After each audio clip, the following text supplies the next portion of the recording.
کیا آپ جوڑوں کے درد، سوجن یا گٹھیا کی شکایت سے پریشان ہیں؟ اگر آپ کے خون میں یورک ایسڈ کی مقدار زیادہ ہو گئی ہے تو یہ علامات آپ کی روزمرہ کی زندگی کو مشکل بنا سکتی ہیں۔ ان علامات کی وجہ سے اکثر لوگ مہنگی مہنگی دواؤں کی طرف بھاگتے ہیں، لیکن کیا آپ جانتے ہیں کہ آپ کے کچن میں موجود چند چیزوں سے بنایا گیا صرف ایک سادہ اور زود اثر مشروب اس مسئلے کو قدرتی اور مؤثر طریقے سے حل کر سکتا ہے؟ بسم اللہ الرحمن الرحیم، صلی اللہ العظیم رب العرش العظیم من یشفیک یا شافی و کافی و امین۔ السلام علیکم، میں ہوں آپ کا ہیلتھ کوچ ڈاکٹر سید فیصل جیلانی۔ آج ہم بات کریں گے ایک ایسے مشروب پر جو یورک ایسڈ کو کم کرنے میں آپ کا بہترین مددگار ہو سکتا ہے۔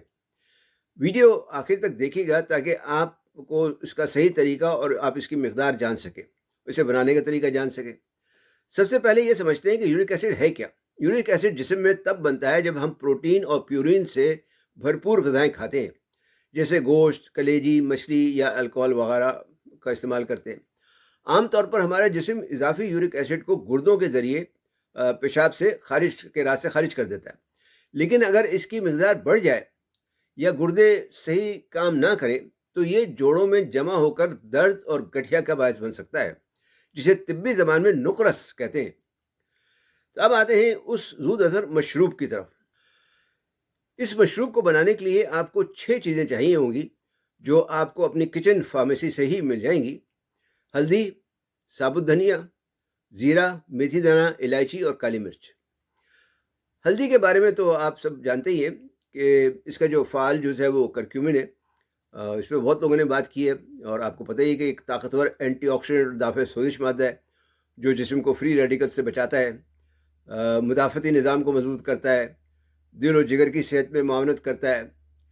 اس کی جو دافع سوزش صلاحیت ہے وہ یورک ایسڈ کو اور اس سے پیدا ہونے والی جو سوزش ہے اس کو کم کرنے میں مدد دیتی ہے۔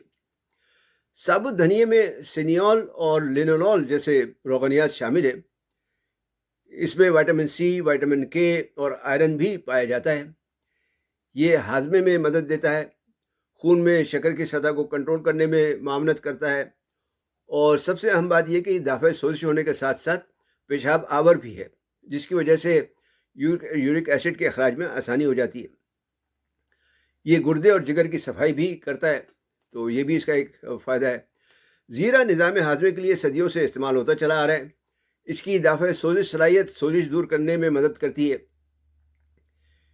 اس کے علاوہ یہ اینٹی آکسیڈنٹ سے بھی بھرپور ہوتا ہے جو جسم کو فری ریڈیکل سے جو نقصانات ہوتے ہیں اس سے بچانے میں مدد دیتے ہیں، اور دوسرے فوائد بھی ہیں اس کے، جیسے وزن میں کمی ہے اس میں مدد کرنا، خون میں شکر کی سطح کو کنٹرول کرنا، کولیسٹرول کو کم کرنا اور قوت مدافعت بڑھانا وغیرہ، یہ بھی اس میں شامل ہے۔ یہ آئرن کا بھی ایک بہترین ذریعہ ہے جو خون کی کمی یعنی اینیمیا کو دور کرنے میں مدد دے سکتا ہے۔ چھوٹی الائچی کو یوں تو اس کے تو کئی فوائد ہیں، لیکن یورک ایسڈ کم کرنے کے لیے یہ 2 طرح سے کام کرتی ہے، یعنی دافع سوزش کے طور پر سوزش دور کرنا اور پیشاب آور کے طور پر یورک ایسڈ کے اخراج میں مدد دینا۔ جہاں تک کالی مرچ کا تعلق ہے تو اس کا فعال جز پائپرین بھی ایک زود اثر اینٹی آکسیڈنٹ اور دافع سوزش ہے۔ ہلدی کے ساتھ تھوڑی سی کالی مرچ ملانے سے جو ہلدی کے جذب ہونے کا اثر ہے، یعنی جو ایبزارپشن ہے ہلدی کی، وہ تقریباً 2000 گنا بڑھ جاتی ہے۔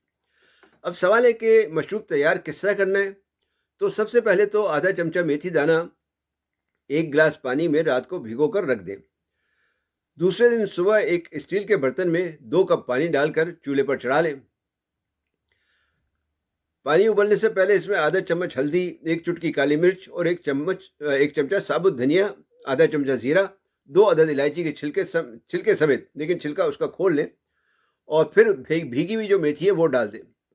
میتھی کا پانی پھینکے نہیں بلکہ اسے پی لیں۔ اب اسے اتنا پکائیں کہ 1 کپ کے قریب پانی رہ جائے، پھر اسے کسی کپ میں چھان لیں۔ اگر اس کی افادیت اور ذائقہ بہتر کرنا مقصود ہو تو 1 چمچ شہد اور آدھے نیمبو کا رس شامل کر لیں۔ اس مشروب کو روزانہ صبح نہار منہ چائے کی طرح استعمال کریں۔ 4 ہفتہ استعمال کر کے چھوڑ دیں۔ 10-15 دن کا وقفہ دے کر دوبارہ استعمال کر سکتے ہیں۔ یاد رکھیں کہ دوا کے ساتھ ساتھ احتیاط اور پرہیز بھی ضروری ہے۔ آپ کو اپنی غذا اور طرز زندگی میں بھی کچھ تبدیلیاں کرنا ہوں گی، کیونکہ یورک ایسڈ ایک ایسی چیز ہے کہ وہ بغیر پرہیز کے اس پہ قابو پانا مشکل ہے۔ اس کی جو بڑھنے والی غذائیں ہیں جیسے چکنا گوشت ہے، چکنائی ہے، الکوہل ہے، اس سے پرہیز کریں۔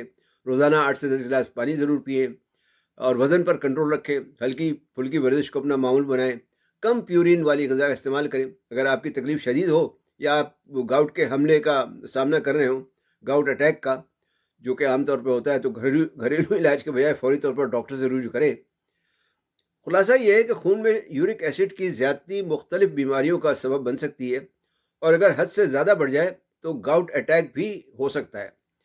اس لیے پرہیز اور غذا پر دھیان دینے کے ساتھ ساتھ اس زود اثر قدرتی مشروب کا بھی استعمال جاری رکھیں، جو یورک ایسڈ کم کرنے میں مددگار ثابت ہو سکتا ہے۔